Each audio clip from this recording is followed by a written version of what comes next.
Now that we have our camera rendering, we're going to add a couple of objects so that we can draw them on the screen and then see how we can determine if our mouse is hovering over them or if you were to select one of them. So how would you get that information? As we saw, we set up the main camera to give us the mouse world position. And so what we're going to want to do is grab this main camera's value and then look at this vector 3 in order to be able to determine that. So let's go ahead and add a couple of objects, and I'm going to simply create a couple of sprites. We'll reuse our planets here again. So we'll just call this planet, and we'll select a big planet here. And then we will right click on it and we'll create another sprite, and we will call this moon. And we're going to select one of the green moons here. And then it's a little bit big, so we're going to make it smaller. Now we can't see it at this point, and that's because they're both on the same Z position, and we're not guaranteed the order that it's going to be drawn. And so what we want to do is change the Z position of this moon to be slightly in front of it. So this planet here is at 0, 0, 0, so we want to move the moon, its Z position, slightly in front of it, so maybe like -1 or something like that. And I'm just going to type it to make sure it's exactly -1. And then we can see that the moon is there, and then we're going to just grab this moon and move it over a little bit. And that way we can see it separately. If we play our game, we'll see both of these objects, but they don't really do anything. All they're going to do is just show us, the static scene here. So let's add a second camera really quick to see how this works. Now, if you look at my first camera, it's an orthographic camera, and this is basically the kind of camera that we need to draw in 2 dimensions. And the size is 5 units. So in world coordinates, it's 5 units across. And then there's a near and a far clipping plane. And here's the part that's important, which is this viewport rectangle. So the viewport rectangle draws in a kind of coordinates we call normalized device coordinates, meaning that they go from 0 to 1 in both the X and the Y direction. And it's a flat 2D plane that we're drawing to, so the viewport's always just a flat plane. It's not a cube or anything. And we can determine, how our camera is going to get drawn to that viewport. Well, right here, this first camera is set to draw 0, 0, which would be the bottom left corner. This is the X and Y position of that rectangle. And the width and the height are going to be 1. So it's going to draw the entire screen. Now, even if my screen isn't square, I'm still going to use 1 and 1 to get all the way to the right side and all the way to the top, because it's, again, normalized device coordinates. So when we add a second camera, we're going to have to set up a few things. So I'm going to right click on here, select camera, and then I'm going to come over here and look at my camera, and I see that it's perspective, so I want to make it orthographic so that I have the right settings. And then there's a couple of other things that you want to set on it. But first, let me rename it to something like mini map camera.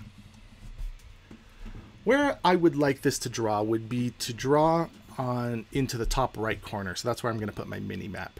And I'm going to set its viewport location to be 0.75, 0.75.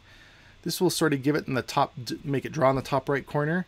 And then the width and the height is going to be 0.25, 0.25, because I don't want it to draw beyond the boundaries of my screen. I want it to draw exactly on the screen itself. Now, if I come over here to the game view, I won't really notice anything. I can sort of see a little line right there. So what I'm going to do is I'm going to change the background of my other camera to make it clear that that's where it's being drawn. There we go. Now this other camera, this mini map camera, should be seeing the scene, but it's not. So I'm going to look over here on the scene itself. It doesn't actually matter if I'm on the game or the scene. And I'm going to click on it and look at its position. Well, its position is 0, 0, 0. And the problem with that is that this sprite here is located at 0. So it can't actually draw anything at the back. And if I were to click, go to the scene and click on 3D, what I would see is that I have another camera that's, like in the wrong location, which is not what I want. So if I click on this mini camera, you will see that like I'm actually drawing off into the other direction. I can't actually see it. I want to move this camera instead back to about -10. And if we were to look at the main camera, what we would see is that the main camera also has the same setting at -10. It doesn't matter, you know, the length, the far plane is 1,000 units in the distance. So even if I made this, you know, -100, it's fine. It's still going to draw it. This is what an orthographic camera does. It just flattens everything into a piece of paper. So that's my mini-map camera, and it looks basically the same. But in my game now, what I have is this mini-map of what the world is. Now, one of the things I talked about in the documentation is that the size, if you make this size of the mini-map really big, so if I go, oh, that's the main camera, sorry about that. Go click my mini-map camera. If I make the size really large, what happens is the elements in that view look really small. And that's often what you expect in some kind of mini-map setting. You want to see little tiny representations of your objects. And the camera actually is really big because it sees a much bigger viewport. So this mini-map in essence lets you see beyond what you're seeing on the screen. And that's the way we get this sort of rendering set up. The final step in this is to allow us to see if one of these objects is being selected or hovered. We're going to just use hovering because it's kind of an easy thing to do. And I'm going to do this by creating a new script. And we will call this script something like mouse hover over. And then that's kind of a silly name. That's fine. But so call it something that you'd like to call it. I'm going to save my setup here. I hit play earlier, but I need to make sure I stop so I don't do any changes that disappear when I stop. I'm going to select my planet. I'm going to drag my mouse hover over component onto here so that it has this object. And then I'm going to double click on it in order to get this object, get the script up that I need. So mouse hover over is right here. Let's just close some of this. And we want to grab a few things. First, we want to get this object, this mouse world position object. We don't need to share that publicly, but what we do want to do is look at the bounds of this object. It's just for debugging purposes, so I'm going to just say bounds there. And I'm going to let my script determine what color I want to tint my sprite with, so I'm going to call this hover color. Then in my start, what I'm going to do is say MWP, mouse world position, is equal to game object, find game object with tag. And this is going to be main camera. Now by default, Unity is going to tag your main camera with the tag main camera. And then I'll say get component because I need to actually get the component. And this is a mouse world position. And then this will return it to me. And if for some reason it doesn't give this to me, I want to, print an error to the log so I know what's going on. So I'll say debug log error,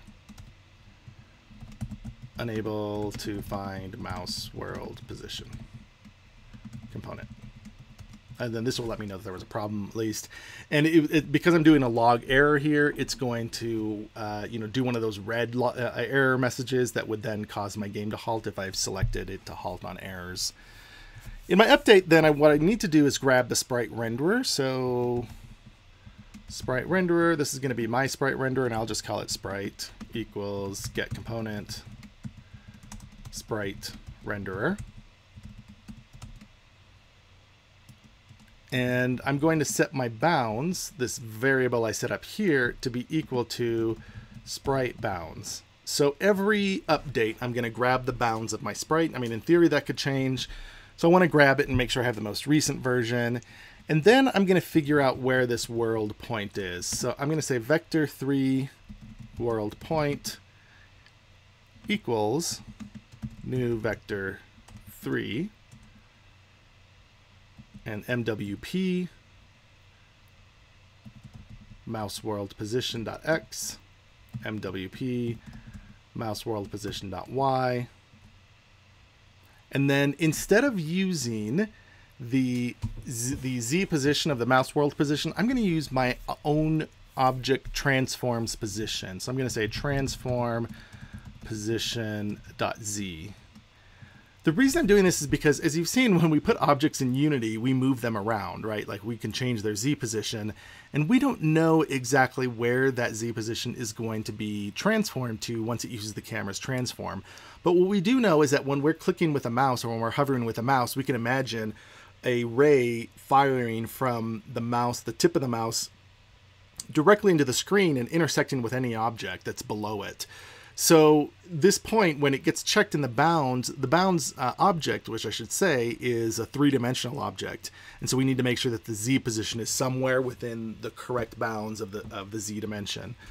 So this is why I'm using that transform position.z, and then I'll say if sprite bounds contains world point, then sprite color is equal to the hover color. Else, sprite color, if I were to do this correctly, I'd probably want to save the original color instead of just returning it to white. This will just make it drawn completely opaquely, which whatever it's called, and it's sprite, not spite. All right, that should be enough to allow me to hover over my objects now.